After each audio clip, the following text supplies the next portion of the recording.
This is the highest mountain lake in the world, Lake Titicaca, 3,500 meters up in the Andes, and large enough to be known as the Inland Sea. Have you ever heard of totora? It's a kind of reed, a very strong kind of reed, almost like bamboo, which grows in this lake. The Indians use the reeds to make their fishing boats. 6 million Indians live on the land that surrounds this lake.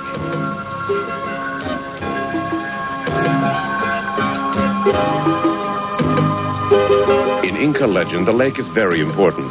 They believe their god Viracocha once lived here on the islands of the sun and the moon.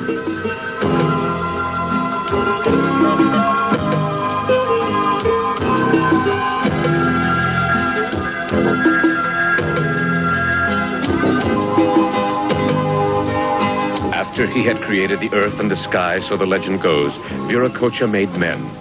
He gave them the gift of speech and a talent to sing, and showed them the seeds of plants and taught them how to weave, and then returned to the bottom of the lake. But men didn't listen to his teachings. They became lazy and quarreled. So Viracocha returned. He turned some men into stones as a punishment, and some into llamas or condors. That's why even now the Indians treat llamas and condors with respect, because they carry with them a message from the gods, or so they believe.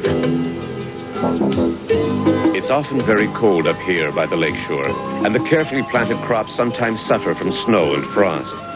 Some of the Indians have a particular way of farming. They move about the lake in the boats they made from the totora reeds, and then they make large floating islands out of the same reeds and plant crops on them, using fish as a fertilizer. The crops grow better on the reed islands, away from the frost, than they do on the shore. It would be easier, perhaps, for the Indians to leave the lake and farm elsewhere, but they don't. Perhaps they still hold dear the legend of their ancient god, Viracocha.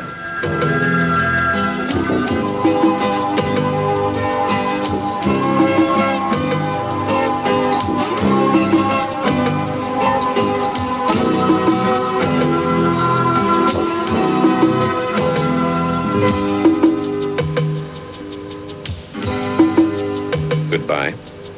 Till next time.